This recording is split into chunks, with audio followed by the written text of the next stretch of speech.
Welcome to Lynn Cullen Live, talk radio without the static.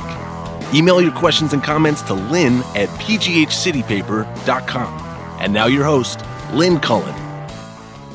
And good morning to you on this Monday. Where's my clock? Where's my clock? On October 16th. That's what I needed it for. Nice to see you. We've survived to see another Monday. This is all good.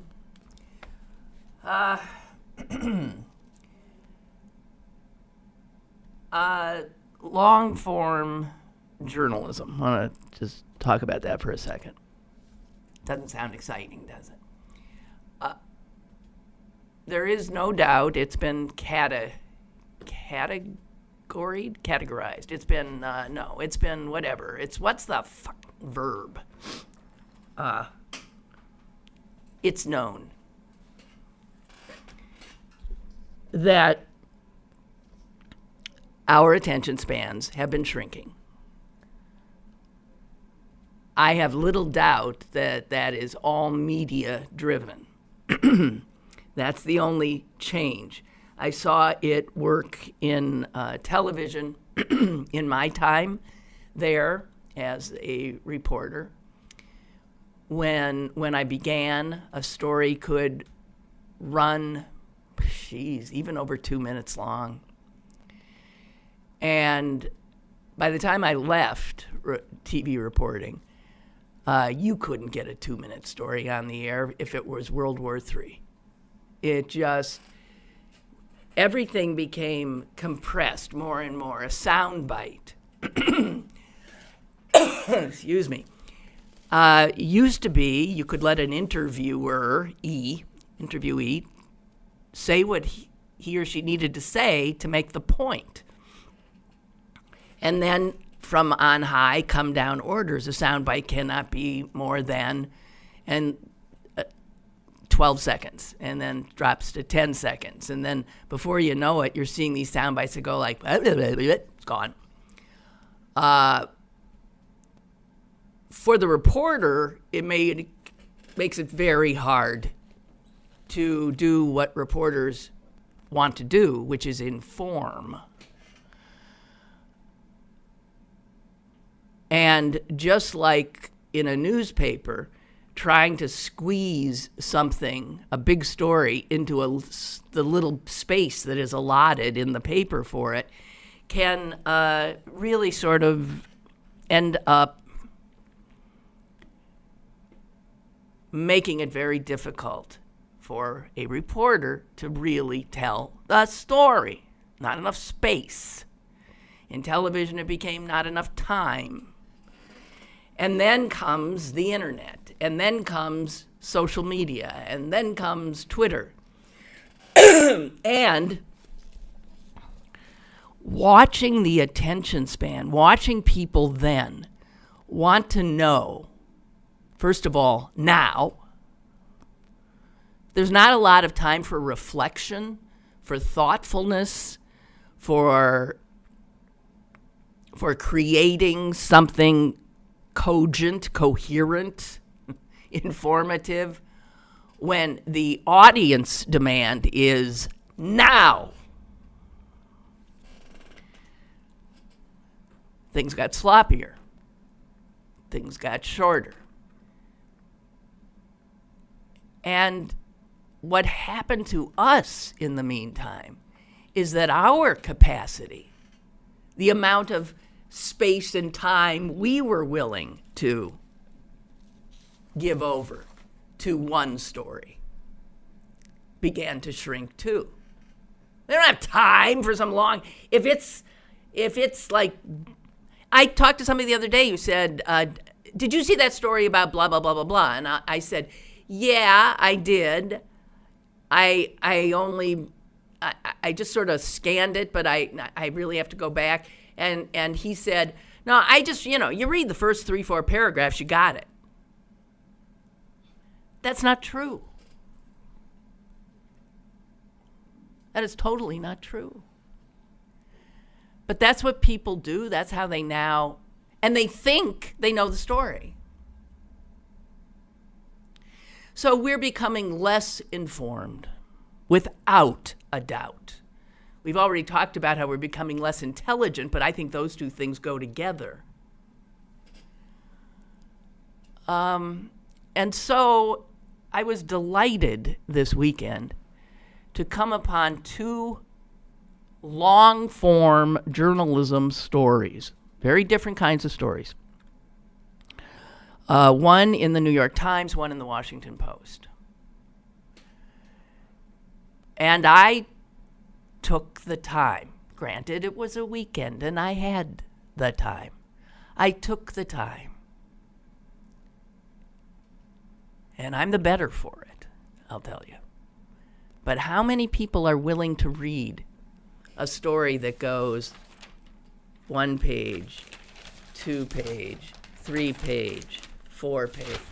How many people will do that? And the print is small, right? We don't. We don't do it. It's rare.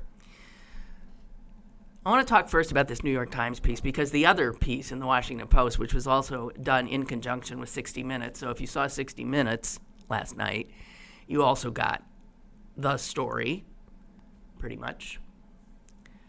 And that is simply about the corruption of our government, the legislative branch, the executive branch, the agencies, and the corruption of money. And it's very distressing, very depressing, but it is the kind of story we need to know. And just in a nutshell, it is about how during this horrific opioid epidemic that is killing unbelievable numbers of Americans, the Congress of these United States unanimously passed a bill that made it well nigh impossible for the Drug Enforcement Agency to stop certain distribution of these pills. It's complicated. It isn't an easy read.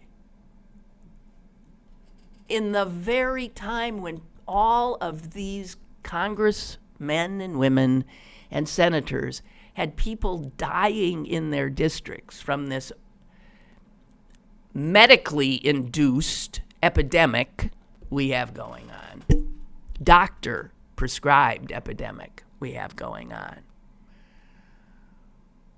they passed a law that meant more people would die. And no one said boo. The reality is almost everybody who voted on it in the Congress didn't have a clue.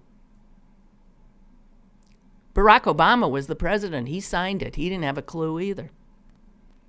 When you see how our government operates, how the corruption of it is so endemic that even an epidemic that gets in the way of pharmaceutical companies to make millions upon millions upon millions of dollars off their product that is killing people. Our so-called representatives in Congress leap in on the side of the pharmaceutical companies.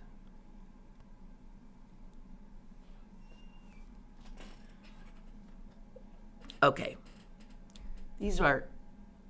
I want to talk, though, if you'd allow me, about a story that was in the New York Times. And it's about one woman. A woman who would never in her life expect to be on the front page of the New York Times. A woman who would never expect to be on the front page of any newspaper. A woman who would never think she would have her story told.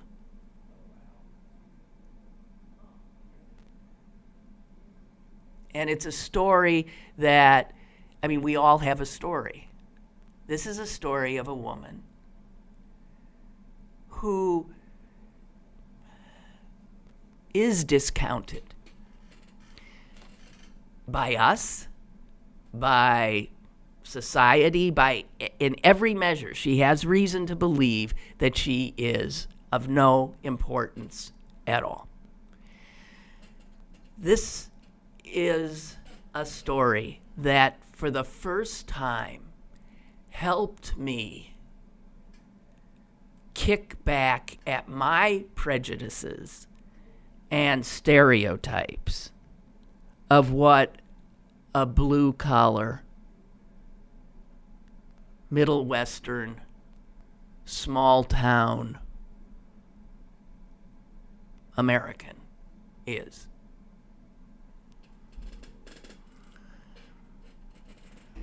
And I haven't been able to get it out of my head.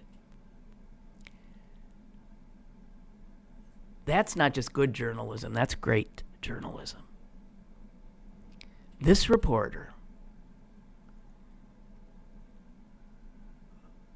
awakened me. This reporter, by reading this piece,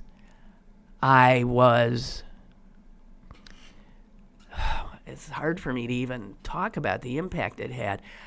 I see how I am the embodiment, even in my great capacity for empathy, how I am the embodiment of this educated elite class of Americans that so many other Americans, like this woman, loathe and will vote for a Donald Trump just to say to us, up yours. I got it more. And not that this was about, she doesn't say anything about hating people like me. It's just that I saw my prejudice. I saw my bigotry as I read this article. And as I'm shamed by this article because this woman, who I would look down on, I suppose in some ways, yes, how she is remarkable and stronger, kinder-hearted. She has great values.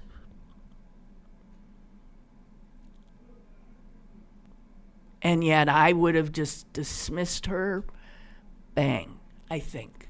Because I'd say, oh, I know this person. I know, yeah. It's a stereotype.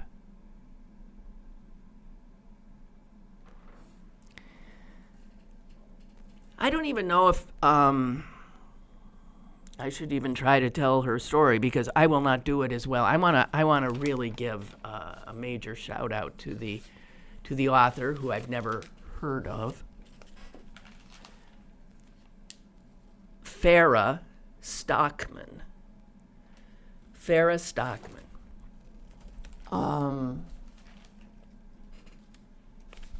This is what you call a human interest story. This is a softer feature story. These are the stories that cut through all the shit, all the back and forthing and the polling and they inform because they take the whole thing down to one life. It's often said that something big, you can't get your head around it. It's why we react more.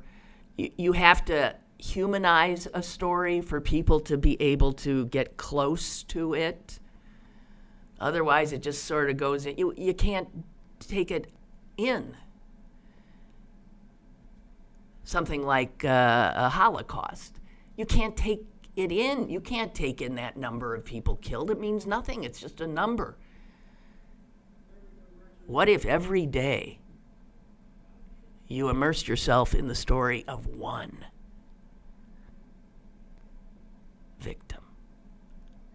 It brings it home. Shannon Mulcahy. I think she's 43, maybe, years old. Her story is a story of so many people. She grew up in this, watching her parents, physically fight, brutalize each other in many ways. Finally, her mother moves out, gets another guy in the house. That guy starts slipping into the teenage Shannon's bedroom at night.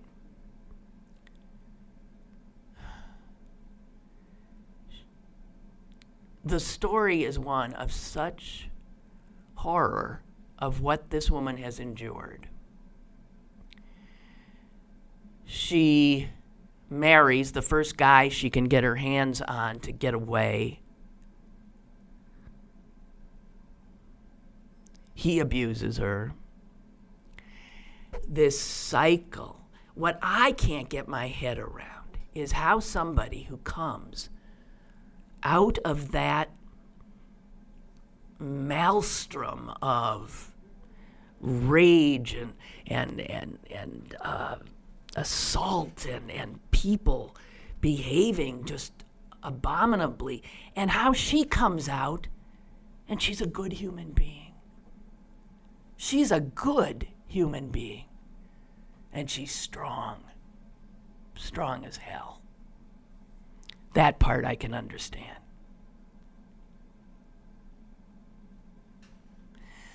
The headline of the story was, "Work freed her, then it moved to Mexico." Against her abusive husband's wishes, she bravely insisted on getting a job. She already had 2 children. She herself was, I think, just 19. She got a job at a plant in her town outside of Indianapolis, Indiana. It was a ball bearing plant. And it was called Link Belt. And it had been there forever and provided good jobs and good wages. The union there was the Steelworkers Union, and she managed to get in at the lowest level when next to no women were in that plant. So on top of everything else, she becomes one of the first women to walk into this totally male-dominated facility where brawn and brains were required. She held her own with the men at the plant. She went home to the man who abused her. She kept it together, and she became, over the years, one of the probably quality employees, so that eventually she ends up as like the expert on one particular machine that fires up the one piece of the ball bearing. Okay. What's fascinating is the pride she takes in doing her job. The work ethic it's so laudatory. It is so, I would hold her up as an example of this is, the American worker. Despite all the crap that this woman has dealt with, is dealing with, she takes pride, and with reason. The company she works for had a long history, and here again, there is something to be learned from what happened at that company. hope I can find it here exactly. Of course I can't. It ends up being sold, gobbled up, of course, because that's the way things happen now in our country. And it was gobbled up by a factory out of Milwaukee, a rival of its, called Rexnord. So now it's a Rexnord factory that she's working for. But Rexnord brought with it the current capitalist model, which I think is evil. Link Belt, the company she worked for that was taken over by Rexnord, had always treated its employees as the most important part of the business. Listen to this, because this is what capitalism in America once was. Linkbolt allowed its employees to own 40% of the company's stock. They were the stockholders as well as the producers.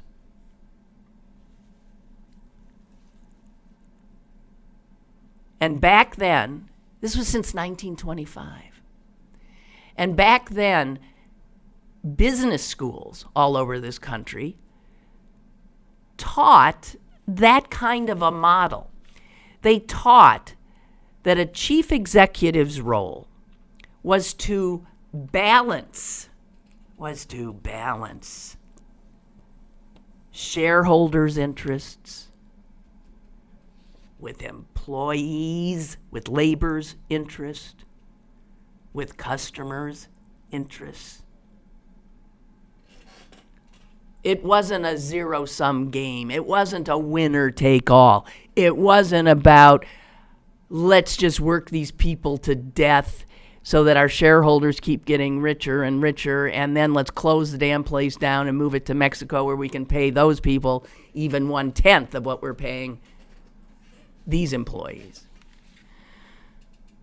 So in a way, the story of what happened to this woman and her disillusionment as an American is a story of capitalism and what it has become in this country now and globally.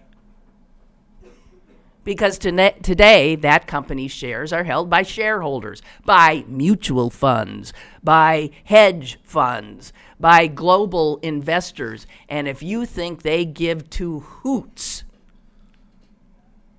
about an employee, you'd be nuts.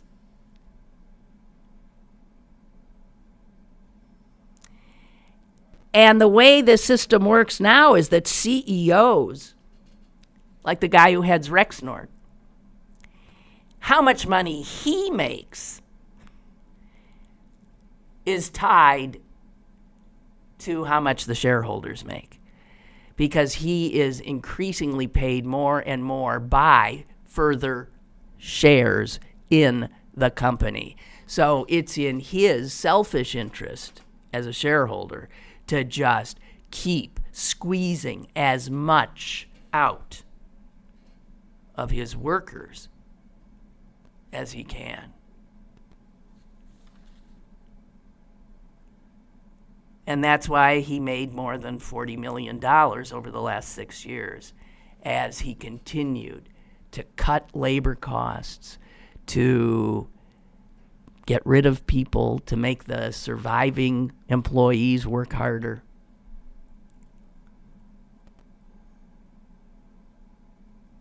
And they announced one day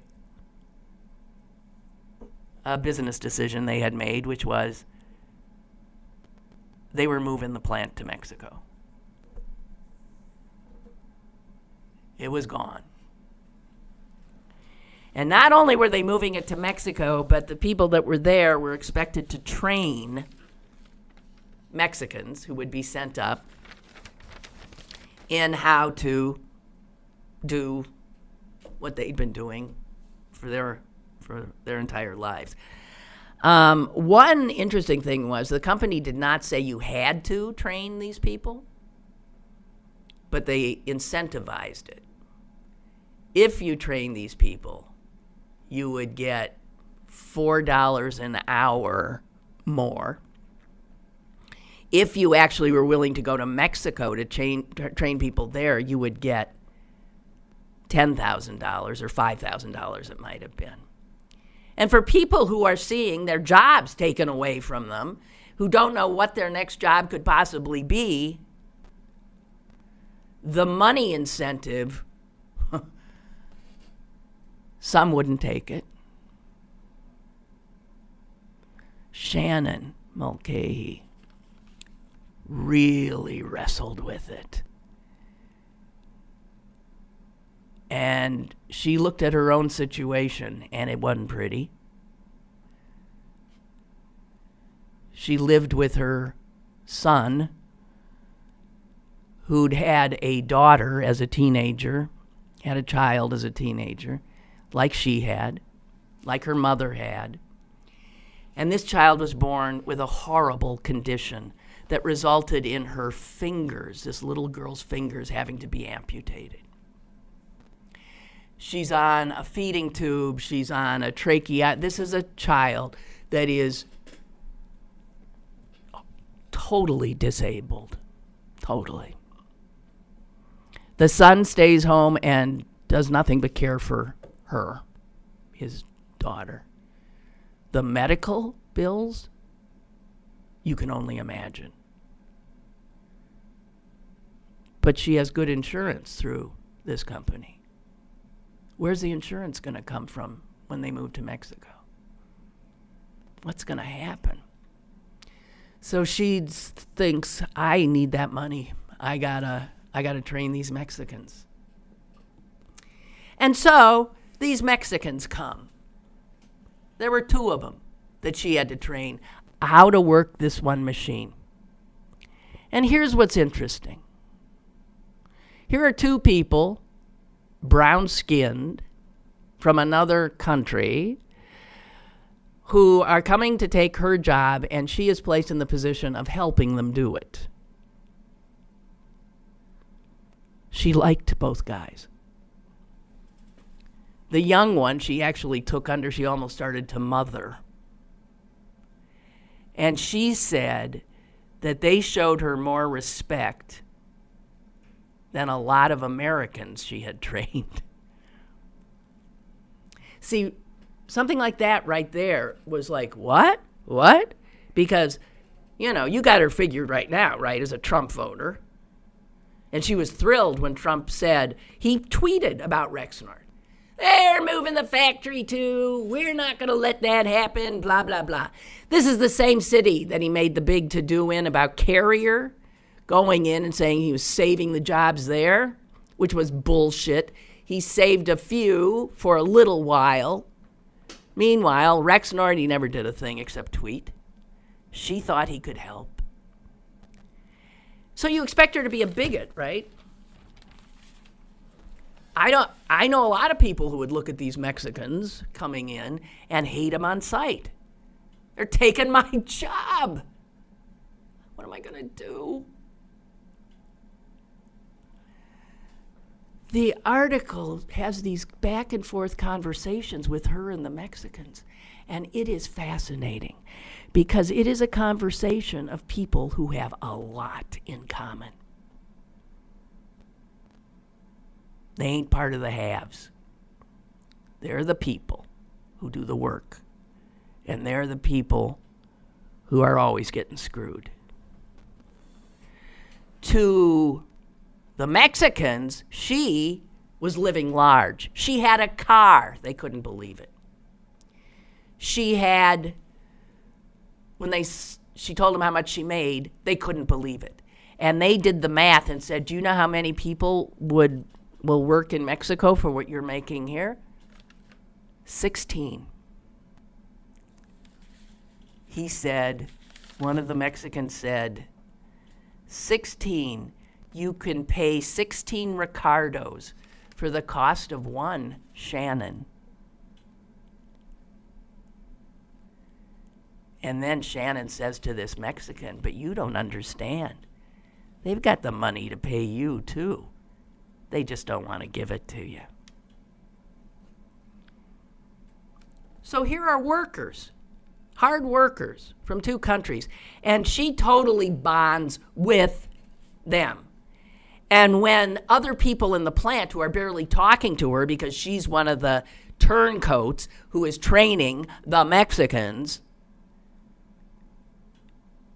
she says to them, hey, it's not their fault what's happening.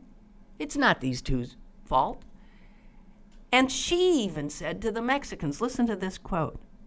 One of the Mexican guys said to her, my friends tell me that the reason a lot of people don't like us here is because we're taking your jobs. And he sounded distraught. And here's what Shannon Mulcahy said to the guy who's taking her job. I'm not mad at you. I'm happy that you get the opportunity to make some money. I was blessed for a while. I hate to see it go, but now it's your turn to be blessed.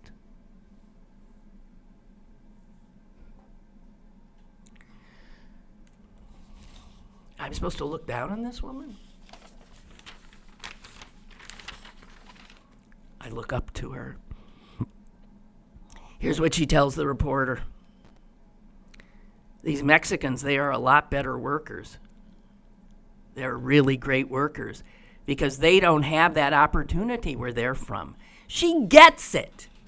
She gets it.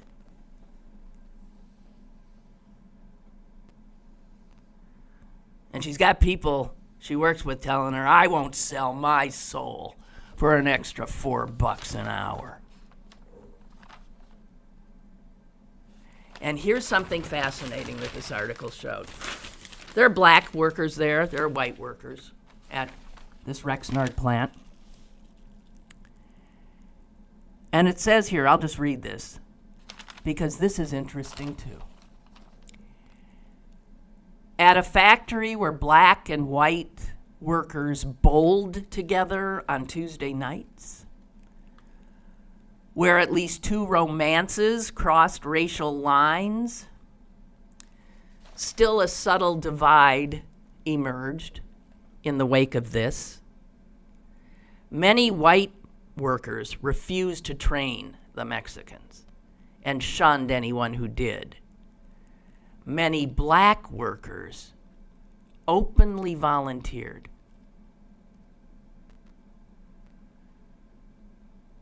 Some white workers complained that they'd watched their economic prospects decline for decades. First, they shared their jobs with these black men, then with women. And now that blacks and women were welcomed in every facet of factory life, the jobs were up and moving to Mexico. One of the workers just quit immediately, walked away for more than $10,000 in severance pay. He was so enraged.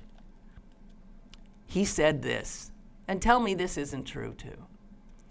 It's depressing being reminded every day that you don't have a future.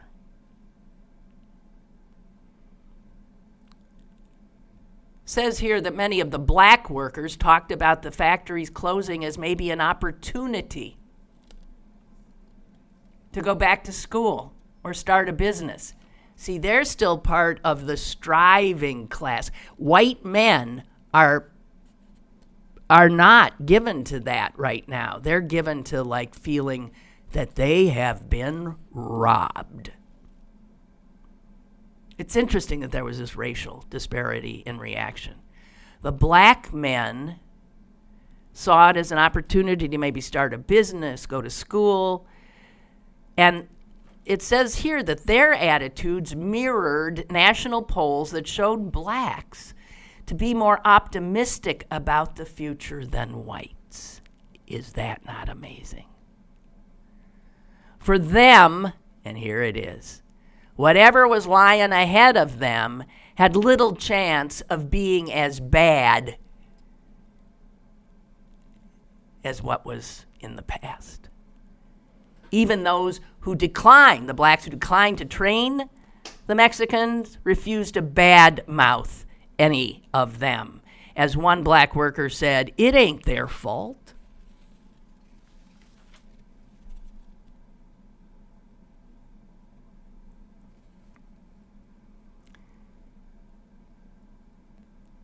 And she told the other workers who were mad at her, it is the right thing to do to train them. It will help. It will help these people. They're poorer than I am. God would want you to share. Now, it doesn't say anything in this story about her going to church. She doesn't do any of this Jesus Christian kind of, obviously. She just has incorporated the teachings of Christianity into her soul.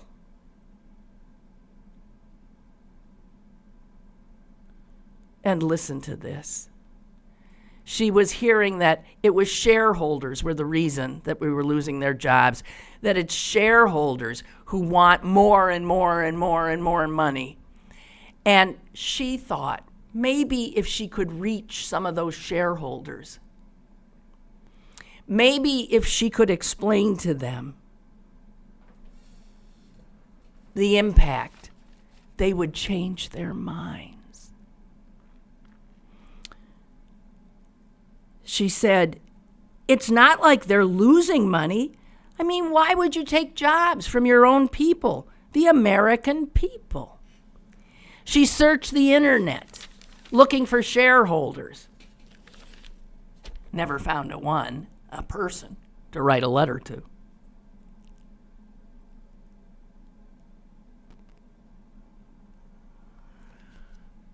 This woman is a strange amalgam of unbelievable grit and grace.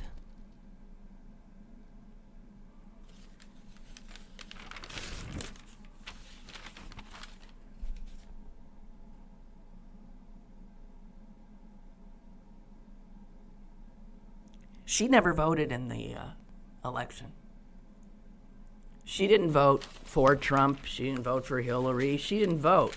She's one of the Americans who don't vote because she said,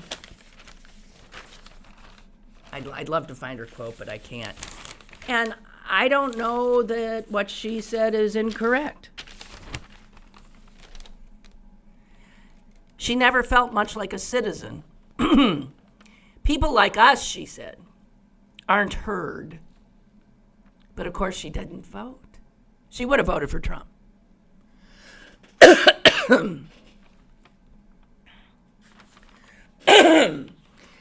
The way she looked at status was that she had money to buy things, and she had risen in the world.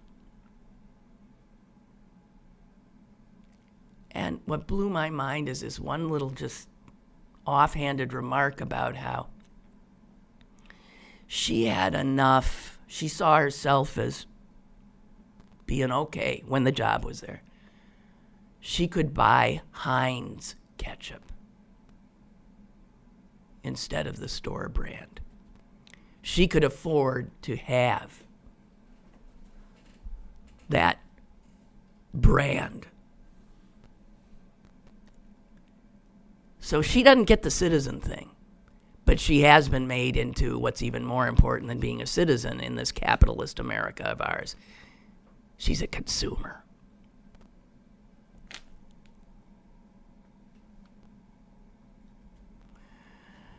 She has since heard that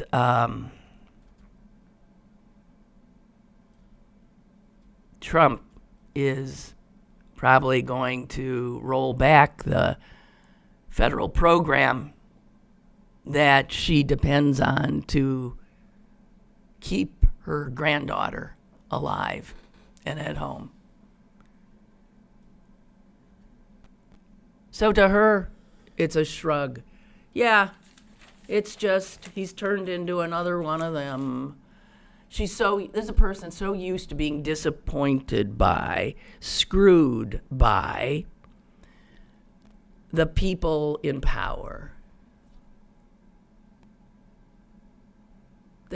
It barely registers.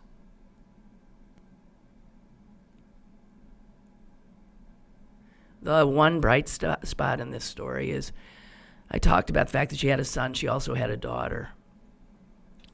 And the daughter wanted to go to college. And they couldn't figure out how in any way the daughter could go to college. They couldn't afford it. And in the course of this story, the daughter graduates from high school and gets, I lost count, it's something like 7 or 8 scholarships. Total just cash scholarships. One worth $10,000, one worth $8,000, others less. And she walked away with almost $40,000. And she's going to college.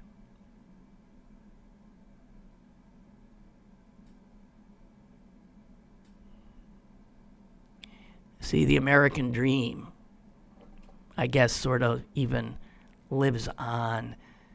But there's that grit again. These people keep on coming. I have such admiration for this woman. I mean, I read the piece, and you can tell I was really, I was so moved by it.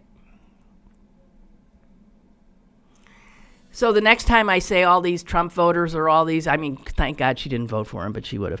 All these Trump voters, you know, shoot them, hang them in the public square. I mean, I have said pretty vile things. And there are a lot of vile people who voted for Donald Trump. But there were other people like her who the Democratic Party has abandoned. She's no racist. She is not there's no racism in her, from what I could tell from this, not a bit. She doesn't look down on people who are on welfare or on food stamps, because when she was a child, that's the only reason she was able to eat. And she even says that. So she doesn't have all of these horrible traits that we assume of people like her. And Democrats assume of people like her.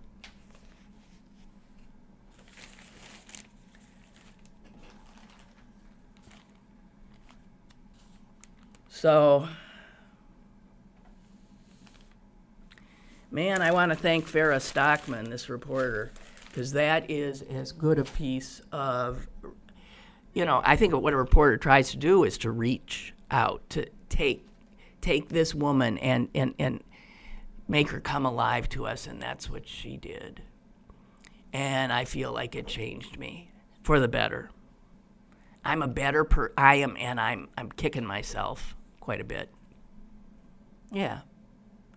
The other big story, the story that was on 60 Minutes and in the Washington Post, we could maybe get into more tomorrow because I've taken up so much time with this. And it is really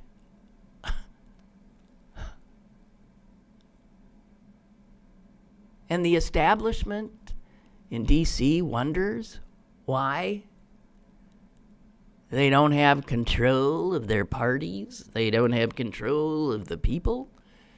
And because the people are not necessarily very well educated and ain't paying attention,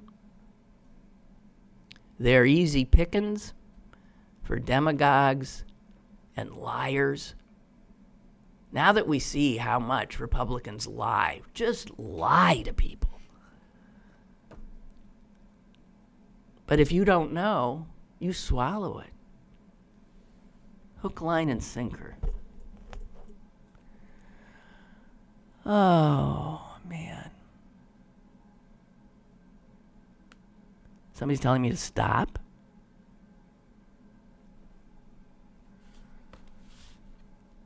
Excellent program, but please stop. You, or more precisely, the truth of this story is ripping me apart. Yeah, me too. That's why you can't stop. That's why when I say we are all complicit,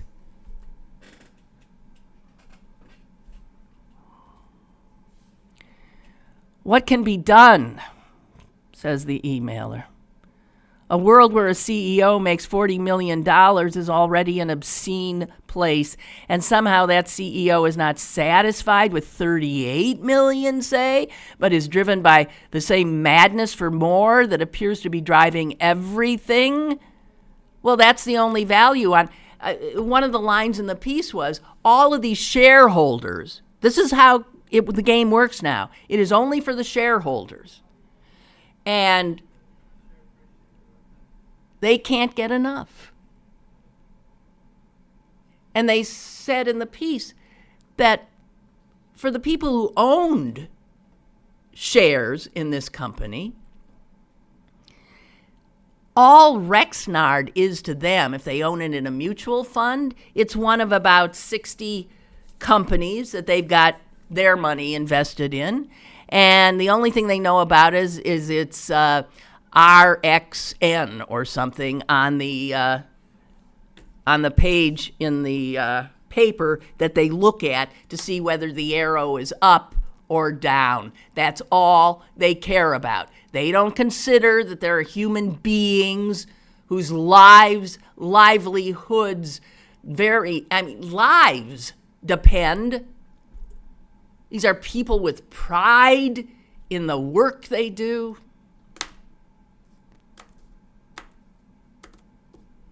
And all they are is 3 letters on a stock sheet. And all that matters is that arrow pointing up.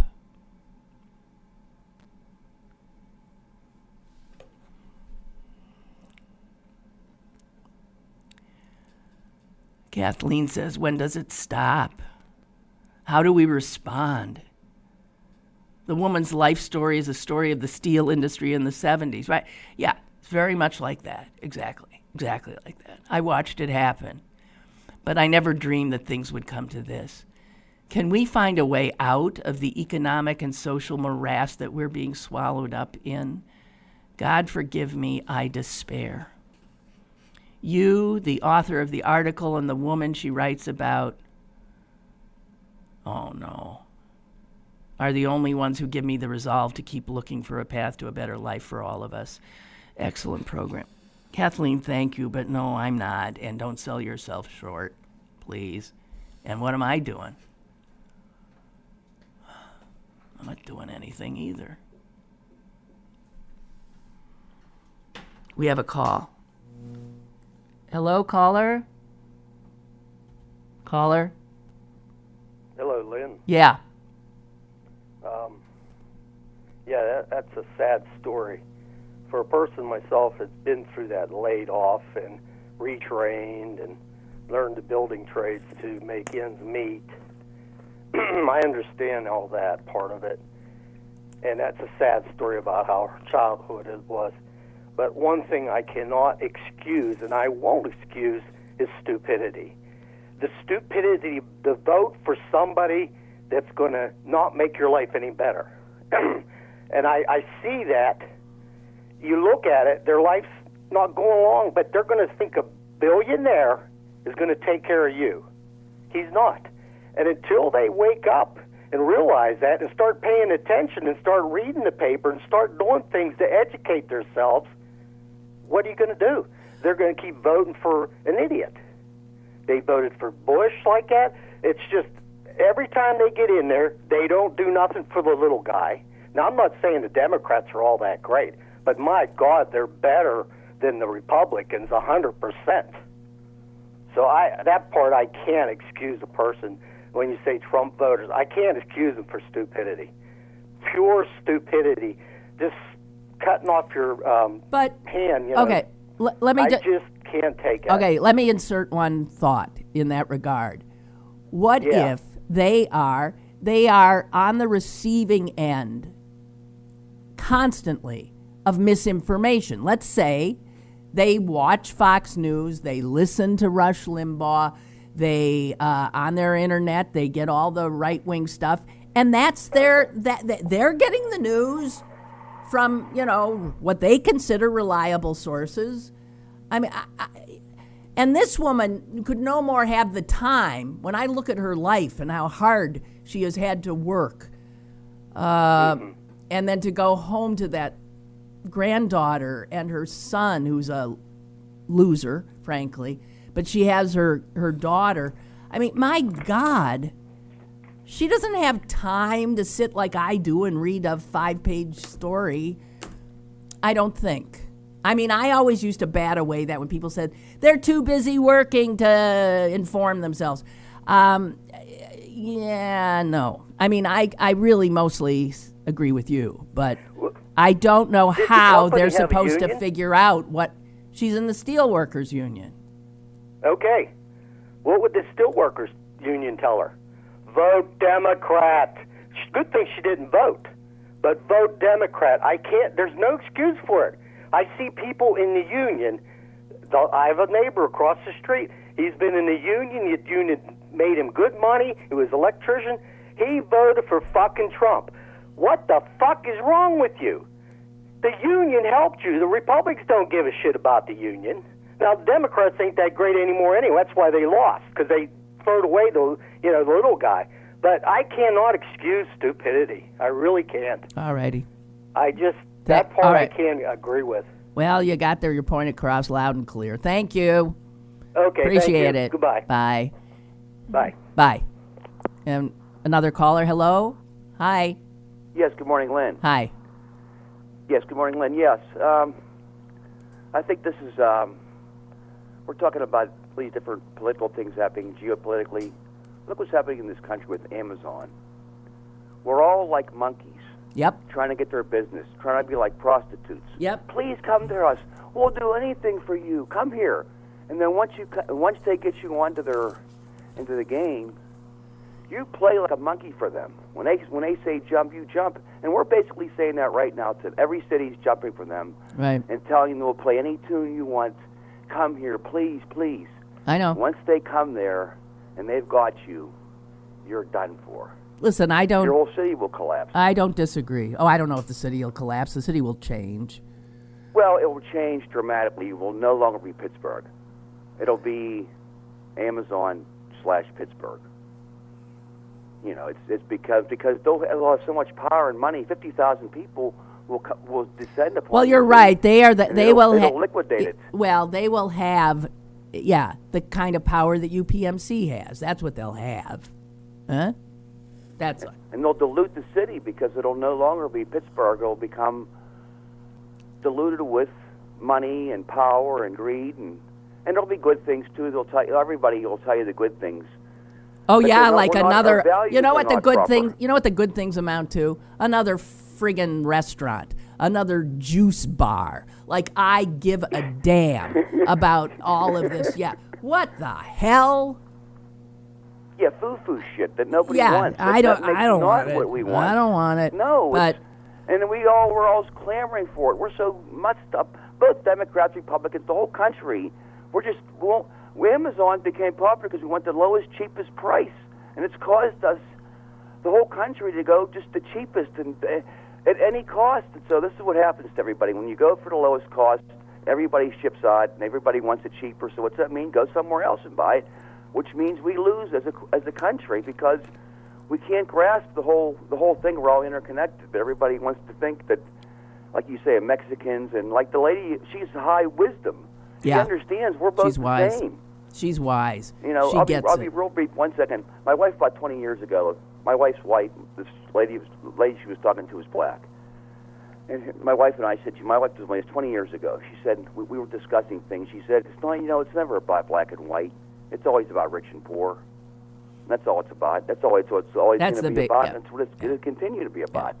It's just a foil. It's just an imaginary thing that we can throw out there because we have not smart people that fall for it, and then we just run for it like fools, and we split us apart. It splits everybody apart, and everybody's looking at each other like you're suspicious, I'm suspicious, Stop it.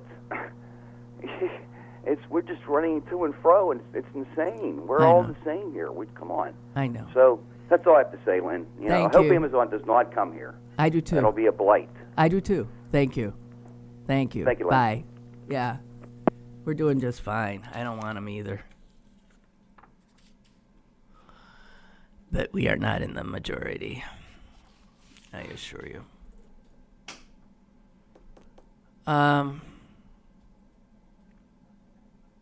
Jeez, I don't know what to tell you.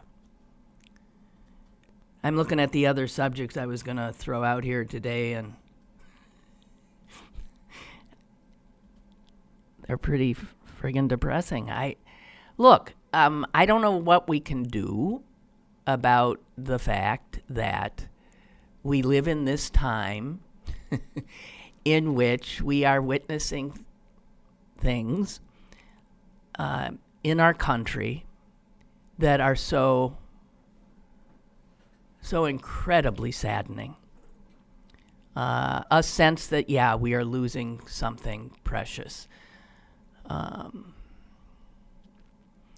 I don't think that people who are feeling that way are wrong. I mean, and the forces that are working against what we feel are the real values this country should espouse are so huge now. They have taken our government in large part. And government now essentially does the bidding of the capitalists. And that's not just in the United States. That is globally. There was this big thing, communism and capitalism going at each other. The commies lost. In our lifetime, the communists lost, and the capitalists won. Now, there was another war. It was like, the United States with all of its values. Because we allied with the capitalists, well, there's something to, I'm not saying we should have been on the commie side either. No, both.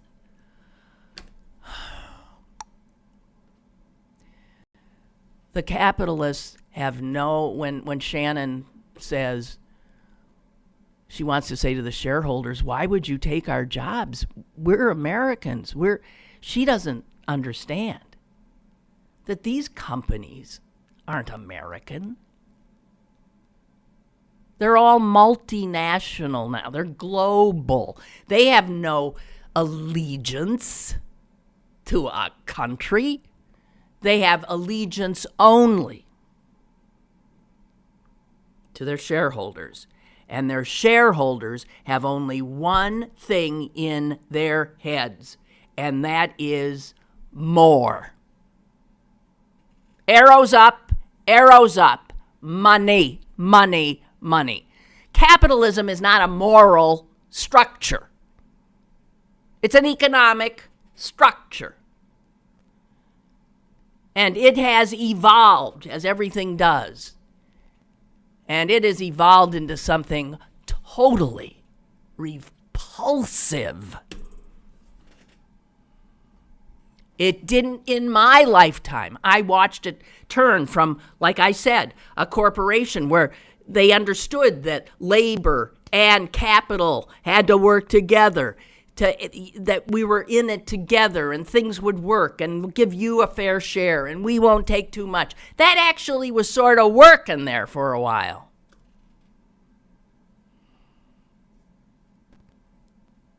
Not anymore. And since capitalism works like, monopoly, the game, there's a winner. There's a winner who ends up owning everything. I used to think the winner was Walmart. No, the winner right now is looking like Amazon. But something could come even bigger than that. I don't know. But I can tell you who's not the winner. Us.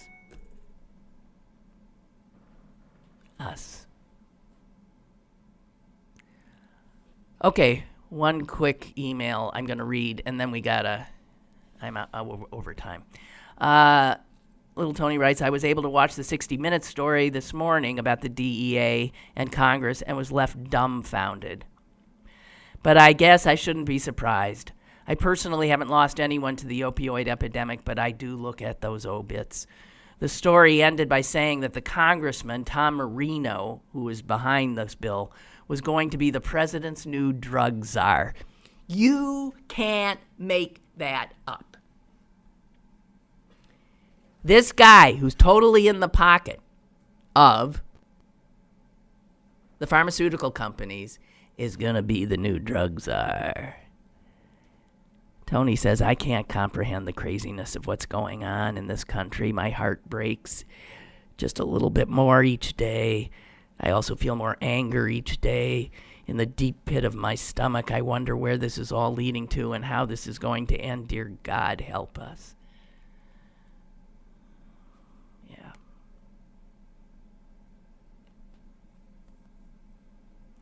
And one last word. Beth, you'll get the last word in.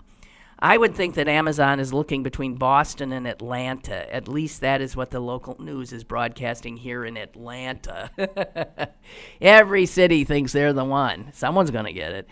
Atlanta right now has agreed to rename a section of the city Amazon City. Yeah, hey, that's what we do. We rebrand. We'll rebrand. We'll rebrand for you. All right, this will not be Pittsburgh anymore. It'll be Amazonburg, and we'll have like Amazon logos on all the little kiddies on their forehead. You know, they get vaccinated to go to kindergarten. They'll have to be stamped with Amazon logos. We could do that. Tax incentives, both state and local. Plus, let's face it, the airport in Atlanta is a big plus with international flights going everywhere, and UPS also has a large hub here. Rest, Pittsburgh. You will not be Amazoned. Okay. Thank you, Beth. That's the good news. Goodbye.